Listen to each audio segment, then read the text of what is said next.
All right, what's good, y'all? Let's talk about Superman, the brand new film, the beginning of a new era from DC Studios, directed by James Gunn. Yes, I saw it Tuesday night. Thank you, and shout out to Amazon Prime. Shout out to Fandango. I was able to get the ticket, and don't tell nobody. I chose the child ticket, so I didn't have to pay extra for the adult ticket, and they let me through. So yeah, they let me through with the child ticket. So shout out to Cinemark. Don't tell nobody. So look, man, let me get into it, man. All right, let me start off with this. I did not become an actual fan of Superman in any matter until Man of Steel. So I do want to shout out Zack Snyder and Henry Cavill. Before that, I never liked Superman. I thought he was corny. I'm keeping it all the way real. I thought he was corny. I just there was nothing about him that I really liked. I didn't like the fact that his weakness is kryptonite. I didn't like the fact that his second weakness is a human being named Lois Lane. Like I was really not a fan of Superman. But Man of Steel, it just changed the way that I viewed Superman. So I want to give credit where credit is due. Um, but obviously, we know what issues transpired afterwards and all that stuff. So when I first heard that James Gunn got hired to be the director for Superman, I was for it. You know, I've liked the first Guardians of the Galaxy. The second one I didn't really care for. It's not bad, but I just didn't care for it. The third one I thought was great. It was emotional. It was very entertaining. Like it was just great all the way around. The third one, Suicide Squad. I'm gonna be honest. I didn't really care for. I think he did do it right, but a lot of those characters I I didn't really care for. So that's a me thing. That's not a overall issue. That's an issue on my behalf. But yeah, overall, I've been a fan of his films. I like his work, and I enjoyed the fact that he really put his all into this film.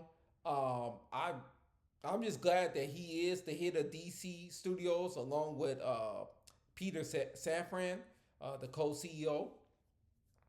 But yeah, let's get into this film, man. I'm gonna keep it all the way real with y'all. I'm not gonna lie to y'all, none of that. I'm gonna be honest. This is the comic book movie of the year 2025. I don't care that I haven't seen Fantastic Four. I did see Captain America. Was that Brave New World? I actually thought it was good. I know a lot of people dumped on it, but I actually did like the film. I'm not gonna sit here and lie just to fit in with the crowd. But this movie, this is gonna be the best movie, comic book movie of the year. I don't care. Is the movie flawed? Sure. No movie is really perfect unless you talk about The Dark Knight. The Dark Knight is perfect. Don't play with me. But other than that, most films are gonna have some type of flaw. Uh, this movie, I would rate between an 8 to 8.5. It probably will lean towards an 8.5 the more that I watch the film. So I do plan on seeing it again. On just a regular grade scale, like alphabetical, I would go B to B plus. I got it at a B right now, but it probably will bump up to a B plus. As I see it more and more. Um, so let me tell y'all why I enjoyed it. I enjoyed it because it's bright, it's colorful, which is the same thing. Uh, it's about hope. It's about never giving up. It really captures the elements that make Superman great, which is he sees the good in humanity regardless of how hard times get or what challenges may come his way. He always sees the good in humanity, and he always wants to save everybody.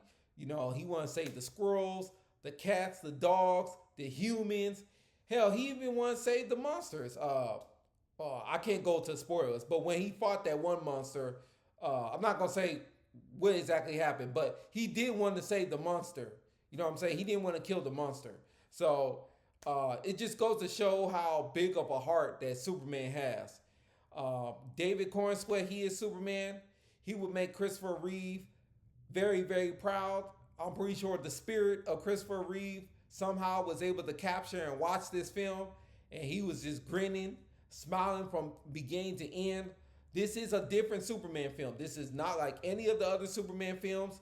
This Superman is vulnerable, but he never gives up. He always keeps fighting. And yeah, man, it took a lot for him to get to where he needed to be in terms of the ending of the film, in my opinion, because Lex Luthor, this is the best version of Lex Luthor on film. I don't give a damn what nobody says. This is the best version of Lois Lane on film. Hell, this is the best version of Jimmy Olsen we've seen on film. So, man, Gunn knocked it out the park. But yeah, so as far as the pros, the whole entire cast was dope, including the Justice Gang. Like I said, this was a tremendous performance by Nicholas Hoult as Lex Luthor. He's an evil son of a bitch. You want this bastard to get captured and to go to jail by the end of the film.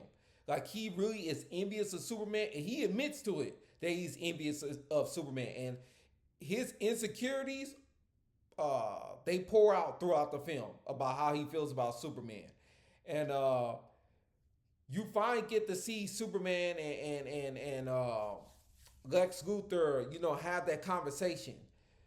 We've seen it with Batman and the Joker in the interrogation room, but you kind of get to see it multiple times with these two throughout the film.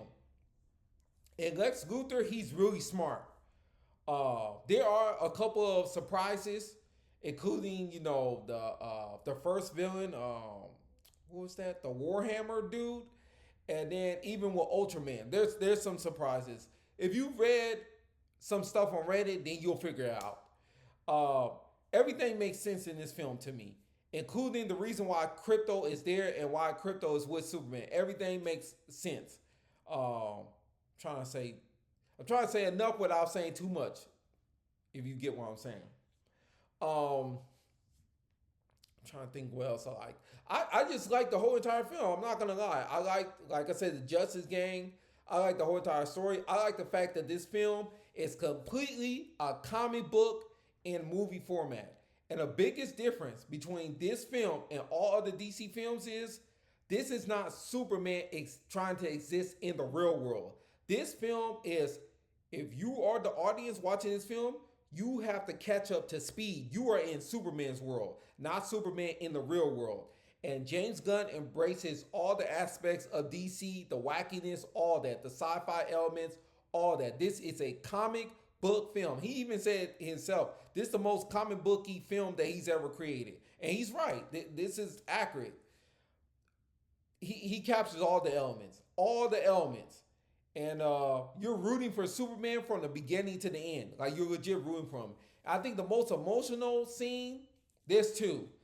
The one with him and Paul Kent, and then the one towards the very end. I'm not going to say the reason why, but he's back at the what's that? The Fortress of Solitude, something like that. He's back at his fortress, and there's an ending. It's with him and the robots.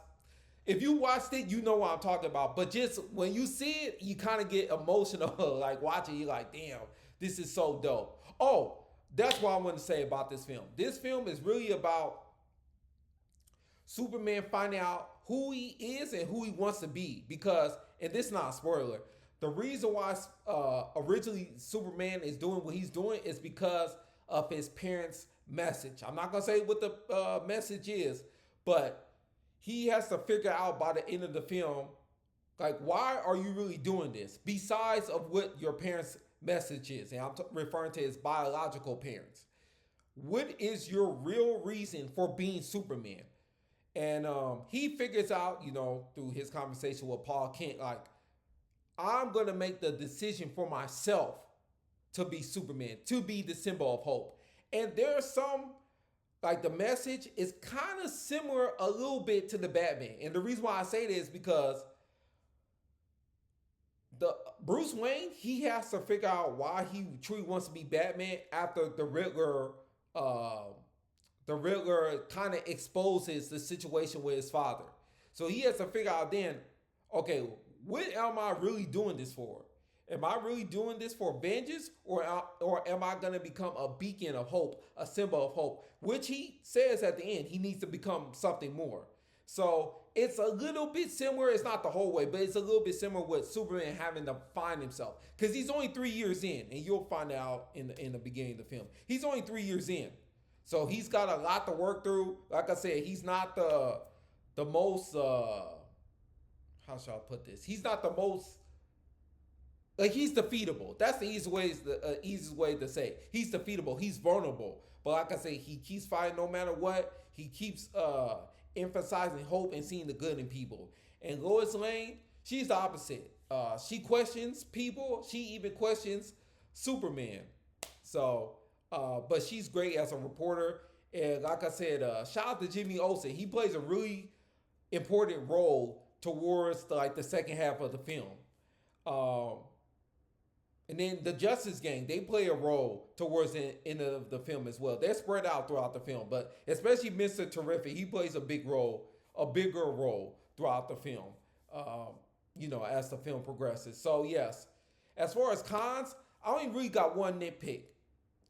And I don't like the edits. I hate when scenes fade to black during the middle of the film. I hate it. Zack Snyder did the same fucking thing with Man of Steel. It's a nitpick of mine. I don't like that shit. Be more creative. Do another scene before getting to the scene that you want to go. Yeah, I hate that fucking fade to black shit. I hate that shit. But other than that, I really don't have no real nitpicks.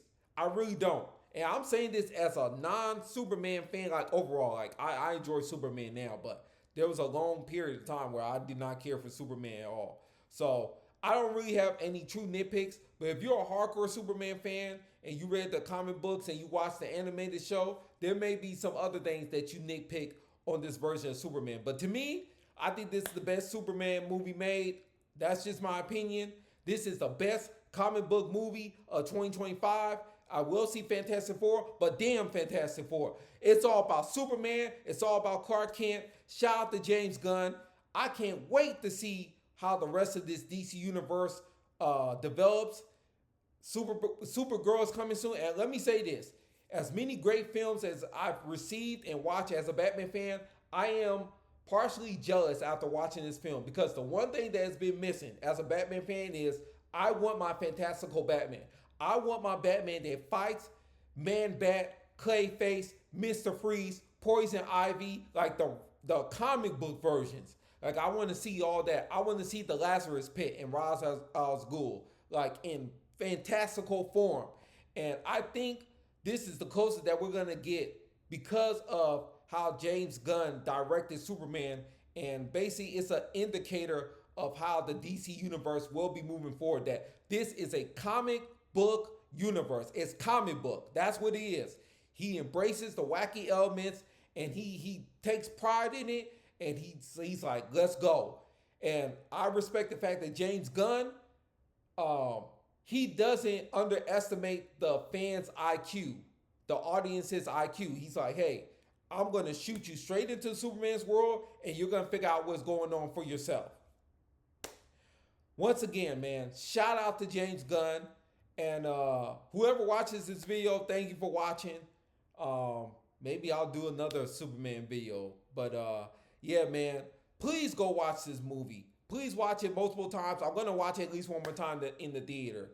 But please watch this multiple times so it can make a bunch of money in the box office and we can have a true DC universe. DCU. DCU. Thank you for watching. Salute.